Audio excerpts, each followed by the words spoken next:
Bapak, Ibu, saudara-saudariku yang terkasih dalam Tuhan kita Yesus Kristus, salam jumpa kembali, salam sejahtera untuk kita semua.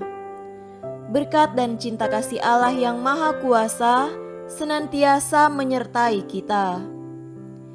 Hari Selasa 8 September 2020 adalah pesta kelahiran Santa Perawan Maria.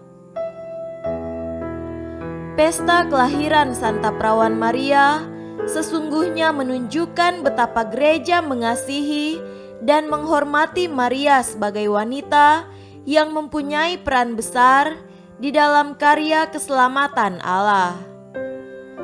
Kebenaran iman ini dikatakan Santo Paulus dalam suratnya kepada umat di Galatia.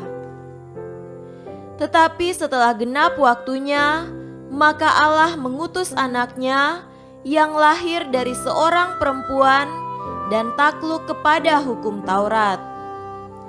Galatia pasal 4 ayat 4. Siapa perempuan itu?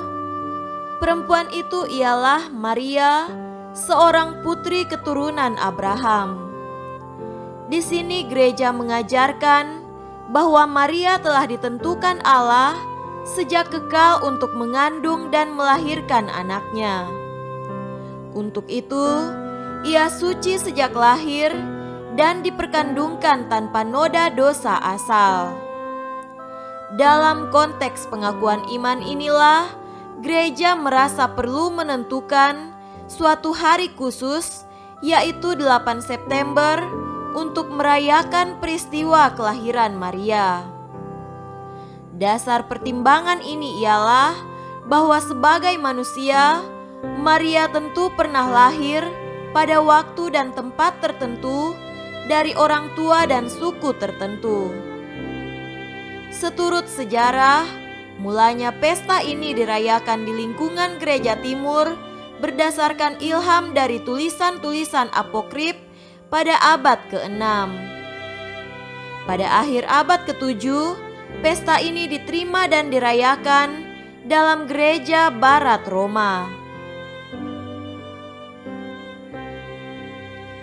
Marilah kita mendengarkan dan merenungkan bacaan-bacaan kitab suci. Bacaan pertama dari Nubuat Mika pasal 5 ayat 1 sampai 4a. Tetapi engkau, hai Betlehem Efrata, hai yang terkecil di antara kaum-kaum Yehuda, daripadamu akan bangkit bagiku seorang yang akan memerintah Israel, yang permulaannya sudah sejak purbakala, sejak dahulu kala. Sebab itu ia akan membiarkan mereka sampai waktu perempuan yang akan melahirkan telah melahirkan. Lalu selebihnya dari saudara-saudaranya akan kembali kepada orang Israel. Maka ia akan bertindak dan akan menggembalakan mereka dalam kekuatan Tuhan, dalam kemegahan nama Tuhan Allahnya. Mereka akan tinggal tetap, sebab sekarang ia menjadi besar sampai ke ujung bumi, dan dia menjadi damai sejahtera. Demikianlah sabda Tuhan. Syukur kepada Allah. Tuhan beserta kita, sekarang dan selama-lamanya. Inilah Injil Yesus Kristus menurut Matius. Dimuliakanlah Tuhan. Injil Matius pasal 1 ayat 1 sampai 16 dilanjutkan dengan ayat 18 sampai 23. Inilah silsilah Yesus Kristus, anak Daud, anak Abraham. Abraham memperanakan Ishak, Ishak memperanakan Yakub, Yakub memperanakan Yehuda dan saudara-saudaranya. Yehuda memperanakan Peres dan Serah dari Tamar. Peres memperanakan Hesron, Hesron memperanakan Ram, Ram memperanakan Aminadab, Aminadab memperanakan Nahason, Nahason memperanakan Salmon, Salmon memperanakan Boas dari Rahab, Boas memperanakan Obed dari Rut, Obed memperanakan Isai, Isai memperanakan Raja Daud.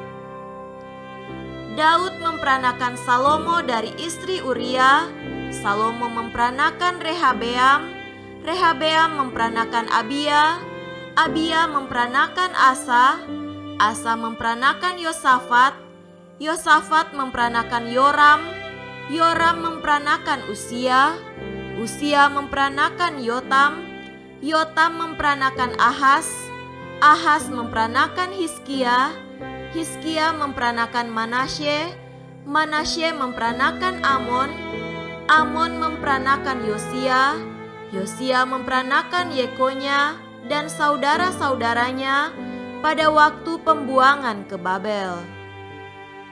Sesudah pembuangan ke Babel, Yekonya memperanakan Sealtiel, Sealtiel memperanakan Serubabel, Serubabel memperanakan Abihud, Abihud memperanakan Elyakim, Elyakim memperanakan Asor, Asor memperanakan Sadok, Sadok memperanakan Akim, Akim memperanakan Eliud, Eliud memperanakan Eleasar, Eleasar memperanakan Matan, Matan memperanakan Yakub, Yakub memperanakan Yusuf suami Maria yang melahirkan Yesus yang disebut Kristus. Kelahiran Yesus Kristus adalah seperti berikut. Pada waktu Maria ibunya bertunangan dengan Yusuf, ternyata ia mengandung dari Roh Kudus sebelum mereka hidup sebagai suami istri. Karena Yusuf suaminya seorang yang tulus hati dan tidak mau mencemarkan nama istrinya di muka umum, ia bermaksud menceraikannya dengan diam-diam. Tetapi ketika ia mempertimbangkan maksud itu, malaikat Tuhan nampak kepadanya dalam mimpi dan berkata, "Yusuf anak Daud, janganlah engkau takut mengambil Maria sebagai istrimu, sebab anak yang di dalam kandungannya adalah dari Roh Kudus. Ia akan melahirkan anak laki-laki, dan engkau akan menamakan dia Yesus, karena dialah yang akan menyelamatkan umatnya dari dosa mereka." Hal itu terjadi supaya genaplah yang difirmankan Tuhan oleh nabi. Sesungguhnya anak darah itu akan mengandung dan melahirkan seorang anak laki-laki, dan mereka akan menamakan dia Immanuel, yang berarti Allah menyertai kita. Demikianlah Injil Tuhan. Terpujilah Kristus. Saudara-saudariku yang terkasih dalam Tuhan kita Yesus Kristus, tema renungan kita pada hari ini adalah Maria, kegembiraan bagi gereja. Umumnya orang kudus dirayakan hari kematiannya. Hari kematiannya itu merupakan hari kelahirannya dalam sukacita surgawi. Bunda Maria dan Santo Yohanes Pembaptis merupakan kekecualian, yaitu gereja juga merayakan hari kelahiran mereka. Tidak diketahui dengan pasti kapan kelahiran Maria mulai dirayakan. Yang pasti, devosi kepada Maria menjadi semakin populer setelah Konsili Efesus pada tahun 381 mengesahkan sebutan Bunda Allah bagi Maria. Pada abad ke-6, umat Kristen di Palestina dan Syria sudah merayakan kelahirannya. 1 abad kemudian, Gereja Barat mulai merayakannya. Apakah Maria memang lahir pada tanggal 8 September? Proto Injil Yakobus tidak menyebutkan tanggal itu. Kalender sipil di Konstantinopel atau sekarang Istanbul, Turki, yang dulu merupakan ibu kota Kekaisaran Romawi, dimulai pada tanggal 1 September. Dipercaya bahwa tanggal 8 September dipilih untuk merayakan kelahiran Maria karena hari ke-8 dalam kitab suci berarti permulaan baru, dan Maria merupakan simbol dari permulaan era baru, karya keselamatan Allah. Saudara-saudariku terkasih, dalam pesta kelahiran Santa Perawan Maria, tema yang digaungkan ialah bahwa dunia telah lama berada dalam kegelapan dosa, dan dengan kelahiran Maria muncullah seberkas terang, yaitu Maria mengawali kedatangan Kristus, dan Kristus itulah terang dunia. Kelahiran Maria menjadi awal dari dunia yang lebih baik, Origo Mundi Melioris. Antifon Kidung Sakaria pada pesta ini menyerukan, Santa Maria Bunda Allah, kelahiranmu mewartakan kegembiraan kepada seluruh dunia, sebab darimu terbitlah surya yang adil, Kristus Allah kita. Kristus meniadakan kutuk dan memberi berkat. Ia melumpuhkan kematian dan memberi kita kehidupan kekal. Saudara-saudariku yang terkasih dalam Tuhan kita Yesus Kristus, homili tertua mengenai kelahiran Maria berasal dari Santo Andreas dari Kreta. Santo Andreas menggambarkan hari ini sebagai hari di mana Allah menciptakan baitnya, yaitu Bunda Maria itu sendiri. Pesta ini membentuk hubungan antara perjanjian baru dan perjanjian lama. Pesta ini menunjukkan bahwa sang kebenaran menggantikan simbol-simbol dan figur-figur lama. Perjanjian baru telah menggenapi perjanjian lama.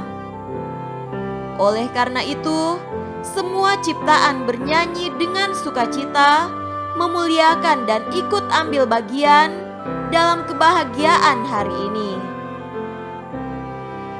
Hari ini, pada kenyataannya, adalah hari di mana Pencipta dunia membangun baitnya. Hari ini adalah hari di mana oleh sebuah karya yang luar biasa, ciptaan menjadi tempat berdiam yang diinginkan Sang Pencipta. Semoga dari hari ke hari, kita seperti halnya Bunda Maria, ikut ambil bagian dalam karya keselamatan Allah sesuai dengan keadaan, tugas, dan tanggung jawab kita masing-masing. Semoga demikian. Amin.